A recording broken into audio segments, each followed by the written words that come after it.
క్రీస్తునందు సహోదరి సహోదరులారా, ప్రభు అయిన యేసుక్రీస్తు నామములో హృదయపూర్వక వందనాలండి. ముందుగా ఇంత మంచి సమయాన్ని ఇచ్చిన తండ్రైన దేవునికి ప్రభు అయిన క్రీస్తు ద్వారా కృతజ్ఞతాస్తుతులు చెల్లిస్తున్నానండి. అందరూ బాగున్నారండి. వాక్యం చదువుకొని ప్రార్థన చేసుకున్న తర్వాత పాఠంలోనికి వెళదామండి.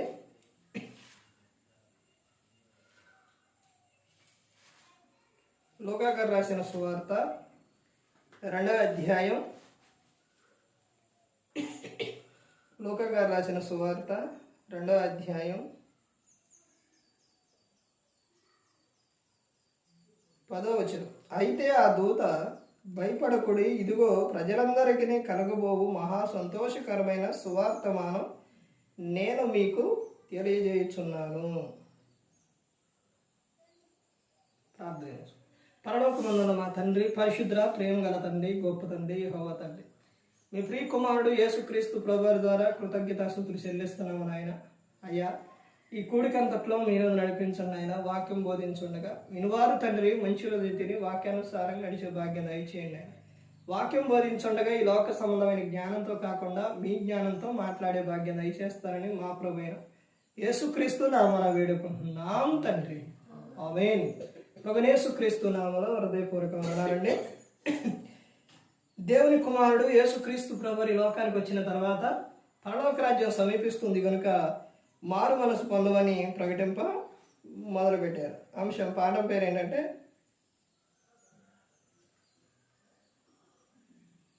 ప్రజలందరికీ కలగబోవు క్రీస్తు పుట్టుక, ప్రజలందరికీ కలగబోవు మహా సంతోషకరమైన సువార్తమానం. క్రీస్తు పుట్టుక, ప్రజలందరికీ కలగబోవు మహా సంతోషకరమైన సువార్తమానం. యేసుక్రీస్తు ప్రభువారు పుట్టుక కొంతమందికి కాదు, అందరికీ కలిగే సంతోషం అన్నమాట ఆయన పుట్టుక. ఇప్పుడు ఇక్కడ చెప్పిన ఇప్పుడు వరకు చెప్పిన మెసేజ్లు అన్నీ కూడా ప్రతి ఒక్కటి గ్రంథంలో నుంచి చెప్పినాయే. సుమారు 3700 మెసేజ్లు ఇవన్నీ గ్రంథంలో నుంచి చెప్పినాయి. అయితే ఉదయం చెప్పిన మెసేజ్కి ఇప్పుడు చెప్పేదానికి, పాఠం పేరైనా చెప్పేదానికైనా ప్రతి ఒక్కటి కూడా ఇందులో నుంచే వచ్చాయి, కానీ మార్పు అనేది ఉంటుంది. అది మనం మనసు పెట్టి వింటేనే అర్థమైంది. ఇప్పుడు ఇన్ని మెసేజ్లు ఇందులో నుంచి వచ్చాయంటే ఒక్కసారి ఆలోచించండి, గ్రంథానికి ఉన్న శక్తి ఏంటో. 100 సార్లు నువ్వు 100 ఏంటి, నేను 1000 అన్ని మెసేజ్లు అంటే ఒకసారి ఆలోచించండి. మీ అర్థం అవడానికి చెప్తున్నాను. సుమారు ఒక 100 సార్లు 100 మెసేజ్లు ఇందులో నుంచి చెప్పి మరలా 101వ మెసేజ్ చెప్పడానికి మరలా ఇందులో నుంచే తీసుకుంటే మరలా కొత్తగా ఉంటుంది.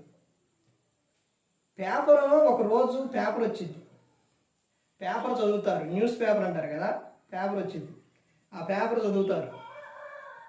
ఆ రోజు అయిపోయింది. తెల్లారి మరలా అదే పేపర్ తీసుకొని చదువుతారండి? చదవరేక.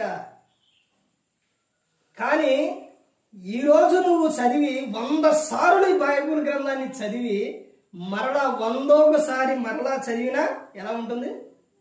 కొత్తగానే ఉంటుంది. అదే లోకంలో నుంచి వచ్చే పేపర్ అయితే, లోకంలో ఉన్న బుక్ అయితే ఎలా అనిపించింది? అది చదివిందేగా, పుస్తకం చదివిందేగా, పేపర్ చదివిందేగా, ఇందులో ఏముంది అనిపించింది. అసలు తీసుకోవాలి, చదవబుద్ధి కాదు.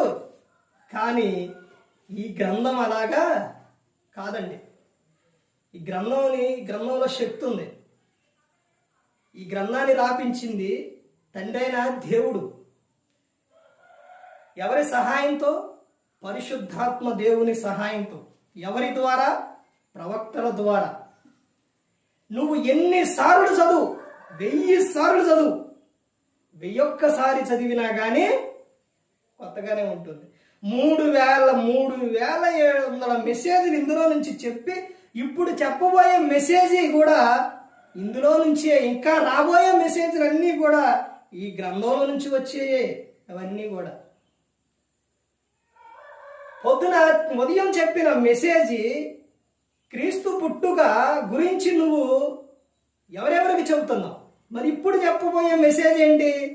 క్రీస్తు పుట్టుక ప్రజలందరికీ కలగబోవు మహా సంతోషకరమైన సువార్తమానం. చూశారండి, దేవుడు ఎలా ఆలోచన ఇచ్చి మాట్లాడిస్తారనంటే, నువ్వు వాక్యం చెప్పేటప్పుడు, నువ్వు మాట్లాడేటప్పుడు నువ్వు కాదు మాట్లాడేది, నువ్వు కాదు, మీ తండ్రి ఆత్మ మీలో ఉండి మాట్లాడుచున్నారే కానీ మీరు కాదు. ఎక్కడ ఏది ఎలా మాట్లాడాలో, ఎక్కడ ఏది ఎవరికి ఏది కావాలో అది దేవుడు సేవకుని ద్వారా మాట్లాడిస్తారు. అక్కడ ఉన్న సంఘం ఒకళ్ళున్నా, ఇద్దరున్నా, 10 మంది ఉన్నా, 100 మంది ఉన్నా, 1000 మంది ఉన్నా, అందరికీ ఏదైతే కావాలో ఆ మాటే వినిపిస్తారు దేవుడు. అక్కడ ఉన్న వారిలో ఎవరైతే ఏ లోపం అయితే కలిగి ఉన్నారో అంతమంది 100 మంది గురించి, ఆ 100 మందిలో ఎవరిలో ఏ తప్పు ఉందో, ఎవరిలో ఏ లోపం ఉందో సేవకుడికి తెలుసా? తెలీదు. కానీ ఆయన మాట వెల్లడి అవ్వంగానే అక్కడ వెలుగొచ్చిద్ది, వారిలో ఉన్న తప్పు ఒప్పుకుంటారు. నేను ఒకనాడు మందిరానికి వెళ్ళి కూర్చుంటే నాలో ఉన్నది సేవకుని ద్వారా బయట పెట్టాను. ఏంటది? ఆయనకు తెలుసా? సేవకుడికి ఏంటది? అల్లరితో కూడిన ఆట పాట. ఎక్కువ సినిమాలకే, డ్యాన్సులు వీటికి వెళుతూ ఉంటే నువ్వు వాటన్నిటికీ వెళుతున్నావు, ఏడకొచ్చి ప్రభురాత్రి క్రమం నడిపిస్తున్నావు. ఇది కరెక్టేనా అన్నప్పుడు తలదించుకున్నా నేను. తర్వాత నా పైకి ఎక్కడానికి కూడా ఉండిద్ది కండి, అతి పరిశుద్ధ స్థలం సేవకులు ఉండేది. దాని మీద బలిపేటం, దాని మీద సేవకుడుండి ఆడకి నన్ను పిలిచారు. పిలిస్తే అక్కడికి వెళ్ళలా, అక్కడే నుంచొని ప్రభురాత్రి క్రమం నడిపించడానికి ఆడ నుంచుంటే, రాండి పైకి రండి అశోక్ గారు అని పిలిచారు. ఎప్పుడైతే దాని మీద కాలు పెట్టానో వెంటనే ఒక ఆలోచన వచ్చేసింది నాలో. దేవుడు నాకు ఎంత మంచి అవకాశం, దేవుడు నన్ను పిలుచుకున్నారు, దేవుడు నాకు ఎలాంటి అవకాశం ఇచ్చారు. నాలో ఇక అల్లరితో కూడిన ఆటపాట ఉండకూడదు అని వెంటనే అది అయిపోగానే మే నెలలో జరిగింది. వెంటనే ఇంటికి వెళ్ళిపోయి, ఎంత ఉండేది, ఇట్ట పెట్టండి మొత్తం ఎంత బాక్స్ అట్టబెట్టా, టీవీ తీసుకొని పెద్దది అట్టబెట్టే, అందులో సీడీలు ఒకవాడు 30, 40, 70 అన్ని డబ్బులు పెట్టి ఎన్ని సీడీలు తీసుకొచ్చి అన్నీ తీసుకెళ్ళి మంటేసి అందులో అట్ట మొత్తం తీసి అట్ట పడేస్తుంటే, కాలిపోతుంటే నాన్న పడుకొని వాము డబ్బులు కాలిపోయి మొత్తం. ఎందుకు వాటి వల్ల ప్రయోజనం ఏమీ లేదు.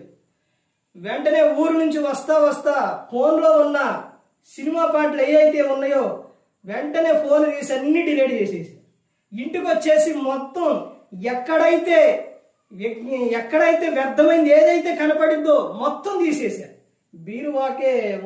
బీరువాకే పెడతారండి బొమ్మలు, దాన్ని కూడా పగలగొట్టేసి దాంట్లో ఉన్నది తీసి పారేసి, మొత్తం ఏది వ్యర్థమైనది ఉండకూడదు. ఇక నాలో ఉండాల్సింది ఒకే ఒక్క ఆయనే ప్రభు అయిన యేసుక్రీస్తు.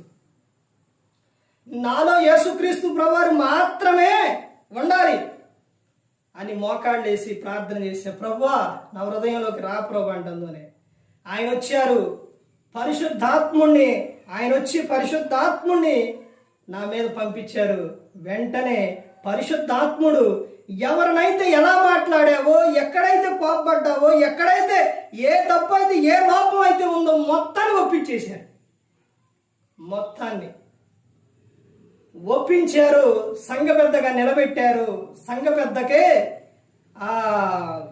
యవ్వనం అనేది యవ్వనం కాదు, సంఘ పెద్దకు ఉండాల్సింది వివాహం అయ్యి అన్నీ కొంచెం వయసుండి ఇవి ఉండాలి. ఆ తర్వాత వాళ్ళు సంఘ పెద్దగా ఉండాలి. ఆ తర్వాత ఇది కాదు, ఏది? సువార్త ప్రకటించాలి. యవనంలో ఉన్న సువార్తను ప్రకటించాలి. అనేక ప్రాంతాలకు వెళ్ళి అనేక చోట్ల నా గురించి నువ్వు ప్రకటించాలి, చెప్పాలి అని దేవుడు ఎప్పుడైతే దేవుడు పిలుచుకున్నారో, ఆయన నన్ను పిలిచిన విధానం, చాలా మంది ఒక చాట ఉన్నారు. అక్కడ ఒక తెల్లని భవనం, అందరూ ఉన్నారు. నేను టవలేసుకొని అటు తిరుగుతున్నా ఉన్నాను. అక్కడ ఒక సభ, ఒక సంతలాగా ఉంది. అయితే అక్కడ నేను అనుకున్నాను అటు తిరుగుతూ,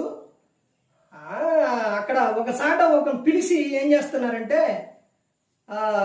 ఒక్కొక్కరిని పిలిచి ఎవరినైనా ఒకరిని పిలిచి అభిషేకిస్తున్నారు. అలా పిలిచే సందర్భంలో నేను అనుకున్నాను, ఎవరిని పిలుస్తారో మనకెందుకు అనుకున్నా. ఎవరు పిలుస్తాను అనుకున్నప్పుడు అప్పుడు ఎవరినో కాదు, నన్నే పిలిచారు. నన్నే పిలిచినప్పుడు ఈ తీసేశారు, ఇవన్నే ఇలా పెట్టి, ఇక్కడ ఇలా పెట్టి ఒక విషయం అక్కడ చెప్పిన విషయం ఏంటంటే, ఇదిగో ఇతనే ఆ కుమారుడు, ఇతన మాట వినుడి అని చెప్పారు. ఇతనే ఆ కుమారుడు అని ఎప్పుడైతే ఇలా పెట్టారో ఒళ్ళు జల్లు అంది. ఎందుకు భయపడతావు? భయపడవద్దు అని చెప్పారు. ఆ తర్వాత ఇక సువార్తని ప్రకటించడానికి ఇక అనేక ప్రాంతాలకు వెళ్ళి చెప్పడం అనేది జరుగుతూ ఉంది.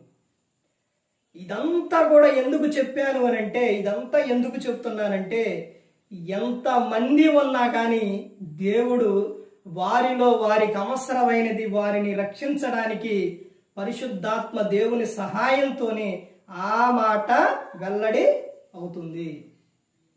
వెల్లడి అవటంతోనే చాలా మంది వాక్యం ప్రకటించినప్పుడు, వాక్యం చెప్పినప్పుడు ఎంతో మంది మారారు. ఎంతో మంది క్రీస్తుని సొంత రక్షకునిగా అంగీకరించారు. విషయం ఏంటంటే, ఆయన దగ్గరకు వచ్చిన వారు, సంఘంలోకి వచ్చిన వారు ఎవరు అనంటే పిలువబడిన వారు. ఇప్పుడు మీరందరూ ఎవరు అనంటే దేవుడు పిలుచుకున్న వ్యక్తులు. మీరు దేవుడు మిమ్మల్ని పిలుచుకున్నారు.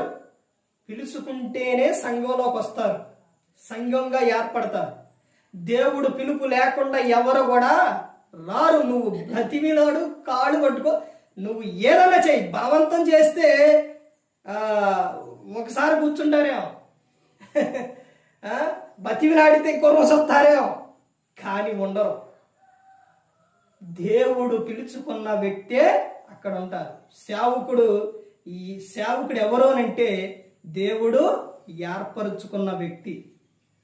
ఇదిగో ఇతడు నా కుమారుడు, ఇదిగో ఇతను నా సేవకుడు, ఇతడు నా పని చేస్తాడు, నా గురించి ప్రకటిస్తాడు, నా దాసుడు, నా శిష్యుడు అని దేవుడు ఏర్పరచుకున్న వ్యక్తే సేవకుడు. విశ్వాసులు ఎవరంటే పిలువబడిన వారు, సేవకులు ఎవరంటే ఏర్పరచబడిన వారు. ఇప్పుడు సేవకుడు చెప్పినప్పుడు అక్కడ చెప్పే విషయం అది సేవకునిదే కాదు, దేవుడు చెప్పమన్న విషయం. ప్రజలందరికీ కలగబోవు మహా సంతోషకరమైన సువార్తమానం ఏంటి అని అంటే, ఇదిగో నేను ఈ లోకంలోనే పుట్టాను, నేను మీకు ఏమిస్తానంటే శాంతినిస్తాను, విశ్రాంతినిస్తాను, సమాధానాన్ని ఇస్తాను, సంతోషాలను ఇస్తాను అని యేసుక్రీస్తు ప్రభువారు చెబుతున్నారు. ప్రజలందరికీ కలగబోవు మహా సంతోషకరమైన సువార్తమానం ఏది అని అంటే ఇదే సువార్తమానం. ఇందులోని యేసుక్రీస్తు ప్రభువారు చెప్పిన మాట అద్భుతమైన మాటలు, మనిషిని బ్రతికించే మాటలు, పరలోకం చేర్చే మాటలు యేసుక్రీస్తు ప్రభువారు చెప్పి ఉన్నారు. పరలోకం నుండి దిగివచ్చి మానవాళిని వారి పాపము నుంచి విడిపించి పరలోకం చేర్చడానికి యేసుక్రీస్తు ప్రభువారు ఈ లోకానికి వచ్చి ఉన్నారు. ఇదే మనిషికి క్రీస్తు పుట్టుక ఆనందం ఏంటి అని అంటే, పాపంలో జీవిస్తున్న వ్యక్తిని పరిశుద్ధపరిచి పరలోకం చేర్చడానికే యేసుక్రీస్తు ప్రభువారు ఈ లోకానికి వచ్చింది. అపవాది ఎరలోని నలిగిపోతున్న వారిని విడిపించి పరలోకం చేర్చడానికే యేసుక్రీస్తు ప్రభువారు ఈ లోకంలో పుట్టి ఉన్నారు. మనిషి ఎన్నో విధాలుగా రకరకాలుగా ఆలోచనలు కడిగి అపవాది ఎరలోని బంధింపబడి ఉన్న వ్యక్తులను విడిపించి వారికి శాంతి, సమాధానం, సంతోషం అవన్నీ ఇచ్చి పరలోకం చేర్చడానికి వచ్చి ఉన్నారు. ఇదిగో నేను ఉన్నాను, మీరు భయపడవద్దు, దిగులు పడవద్దు. ఈ రోజున సంఘంలో చెబుతున్న విషయాలు ఏమీ లేదండి, ఊకినే భయపడుతున్నారు, ఊకినే ఇదైపోతున్నారు, మరి ఏమీ లేదు అంటున్నారు. ఎందుకని క్రీస్తును నువ్వు సొంత రక్షకునిగా అంగీకరిస్తే ఏ భయం ఉండదు, ఏమీ ఉండదు. క్రీస్తు నందు ఉన్న వారికి ఏ శిక్ష విధి లేదు. రోమిలి రాసిన పత్రిక 8:1 ఉంటుంది. ఏ శిక్ష విధి లేదు. నేను క్రీస్తు నాలోకి రాకముందు అది వరకే జరిగిన విషయం, ఎవరైనా మనిషి చనిపోతే నేను అక్కడ ఉండేవాడిని కాదు. అక్కడ మనిషి చనిపోయారు అనే వార్త తెలిస్తే వెళ్ళిపోయాడిని. మళ్ళీ అదంతా అయిపోయిన తర్వాత సాయంత్రానికి వచ్చాడు.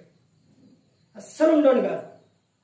క్రీస్తు నాలోకి వచ్చిన తర్వాత, ఆయనను సొంత రక్షకునికి అంగీకరించిన తర్వాత, మనిషి చనిపోతే ఎదురుగా ఎలా నుంచోని స్నానం చేపిస్తుండే ఎలా చూశాను. ఎక్కడి నుంచి వచ్చింది ఆ ధైర్యం? ఎక్కడి నుంచి?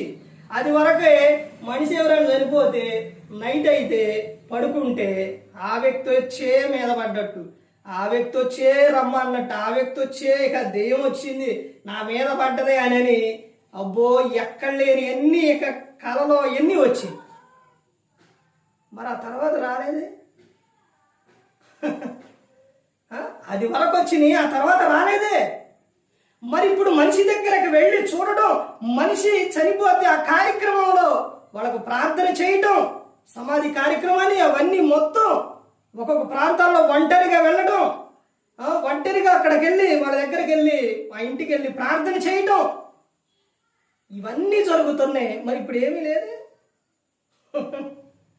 ఏమీ ఉండదు ఇక. ఎందుకంటే మనలో నాలో ఉంది ఎవరో? యేసుక్రీస్తు ప్రభువారు. అపవాది చోటు లేదు, వాడిక ఏమీ కూడా చేయలేడు, వాడికి అవకాశం లేదు.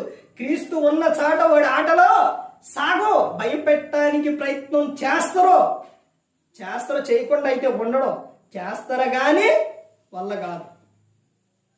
అదే గన లేకపోతే, క్రీస్తు గన మనలో లేకపోతే ప్రతి ఒక్క దానికి కూడా భయపడిపోతాం. మనిషి చనిపోయినప్పుడు చూడటానికి వెళ్ళాలంటే భయం, తర్వాత ఇంటికి వస్తే భయం, లేకపోతే మనసులో ఆందోళన, లేకపోతే అన్నిటికీ ఇంకా దేనికైనా ప్రతి ఒక్క కుటుంబ విషయాల్లో ఒక భయం కలిగి ఉండి, తర్వాత అనేక విషయాల్లో ఆందోళన, బయటికి వెళ్ళాలన్నా దేనికైనా కానీ భయపడుతూ ఉంటారు. ఇవన్నీ ఎప్పుడు అంటే క్రీస్తు మనలో లేనప్పుడు. క్రీస్తు ఎప్పుడైతే ఉంటారో నాకేంటి అన్నీ ఎవరు చూసుకుంటారు? ఆయనే చూసుకుంటారు. ఆయనకు చెప్పాను, ఆయనే తగిన సమయమున సహాయం చేసి ఆయనే. ఇదే ప్రజలకు సంతోషకరమైన జీవితం ఏంటి అని అంటే, ప్రజలందరికీ ఆనందాన్ని ఇవ్వడానికి, సంతోషాన్ని ఇవ్వడానికి వచ్చారు. ఎంతో మంది మూవీ స్టార్స్ కానీ, నాయకులు కానీ ఎంతో మంది వాళ్ళు దాన్ని ఏమంటారు, హఠాత్తుగా చనిపోతూ ఉంటారు. ఆత్మహత్య చేసుకొని రకరకాలుగా చనిపోతూ ఉంటారు. కారణం ఏంటి అని ఒక ఆయనని అడిగితే, ఎప్పుడు ఆయన బ్రతికున్నప్పుడు, అయ్యా ఇదంతా మీదే కదా, ఇంత సంపాదించారు కదా అయ్యా, మీకు ఇంకేం కావాలయ్యానంటే మనశ్శాంతి కావాలన్నట్టు. అర్థమైందండి? అంత ఉండి కూడా మనశ్శాంతి లేదు. ఎంతో ఉంది, కోట్లు ఉన్నాయి, తినడానికి ఆరోగ్యం లేదు, స్టేర్ ఉన్నాయి, అన్నీ మొత్తం సమస్తం ఉన్నాయి, పడుకోవడానికి మంచి ఆరోగ్యం లేదు. చూశారండి? నీకు మాత్రం దేవుడు ఏమిచ్చారు? అన్నీ ఇచ్చారు. నువ్వేదైనా తినగలుగుతావు, నువ్వు హ్యాపీగా పడుకోగలుగుతావు, సంతోషంగా ఉండగలుగుతావు, నువ్వు తిరగగలుగుతావు, నువ్వు అన్ని విషయాల్లో హ్యాపీగా ఉండగలుగుతావు. కారణం ఏంటి? క్రీస్తు నీ యందు ఉన్నారు, క్రీస్తు నీలో ఉన్నారు, క్రీస్తు కృప నీకు, దేవుని కృప నీకు తోడయ్యి ఉన్నది. అర్థమైందండి? ఇదే ప్రజలకి ఆయన మాట ఎవరైతే వింటున్నారో, ఎవరైతే ఆయన యందు భయభక్తులు కలిగి ఉంటున్నారో వారందరికీ సంతోషకరమైన స్వార్థమానం. అదేంటండి భయభక్తులు లేని వారికి లేదానంటే ఎంత చెప్పినా నువ్వు వినకపోతే నీ కర్మే కది. ఎవరేం చెప్తారు? ఇను నాయన మారు నాయన అని చెబుతూ ఉంటే నువ్వు మారట్లేదు, వినట్లేదు. నువ్వు మారితే, మార్పు చెందితే ఆనందం ఉంది, సంతోషం ఉంది. నువ్వు వినకుండా తండ్రి చెప్పినప్పుడు పిల్లలు వినకపోతే వారికే ప్రమాదం. ఇది చెయ్యి నాయన అనేది ఎందుకు తండ్రి? ఈ పని చెయ్య అనేది ఎందుకు? అంది నువ్వు నేర్చుకోవడానికి, అందులో నీకు అనుభవం రావడానికి. తండ్రి చేసుకోలేక కాదు. అర్థమవుతుందండి? నీకు చెప్పేది ఎందుకని? ఇప్పుడు పలాన్ని తీసుకురా, లేకపోతే ఇది చెయ్యి అనేది ఎందుకు? తండ్రి అని తెచ్చుకోలేడా? నువ్వు పుట్టకముందు వెళ్ళి తెచ్చుకోలేదా? చేయలేదా? చేశారు. కానీ ఇప్పుడు అవన్నీ ఎందుకు చెబుతున్నారు? నీకు కూడా అనుభవం రావాలి, తెలియాలి. అదే విధంగా దేవుడు ప్రతి ఒక్కటి కూడా మనకు నేర్పుతూ ఉన్నారు, ప్రతి ఒక్కటి చెబుతూ ఉన్నారు. దేవుడు చెప్పే ప్రతి ఒక్కటి కూడా మంచిది. లోకంలో ఇంటి యజమానుడు ఉన్న తండ్రి చెప్పేది కూడా మంచి విషయమే. తండ్రి మాట పిల్లలు వింటే ఎంత ఆనందమో, అదే విధంగా దేవుని మాట మనం వింటే అంత ఆనందం అనేది ఉంది. క్రీస్తు పుట్టుక ఈ ప్రజలందరికీ ఒకళ్ళకిద్దరు కాదు, ప్రజలందరికీ, నువ్వు ఎవరైనా సరే అందరికీ మహా సంతోషకరమైన స్వార్థమానం. ఇది ప్రతి ఒక్కరు గమనించుకోవాలి. ఏ ఒక్కరూ కూడా నశించి నరకానికి వెళ్ళిపోకూడదని యేసుక్రీస్తు ప్రభువారు ఈ లోకానికి వచ్చి మనందరి కోసం సిలువలో తన ప్రాణాన్ని పెట్టి ఉన్నారు. మరి ఈ విధంగా నిలబెట్టి మాట్లాడించిన తండ్రి అనే దేవునికి కృతజ్ఞతాస్తుతులు చెల్లిస్తూ, ఎంతవరకు శ్రద్ధగా ఉన్న మీకు ప్రభు వేతన హృదయపూర్వకంగా చెల్లిస్తూ ఈ మాటలు ముగిస్తున్న అందరికీ వందనాలు.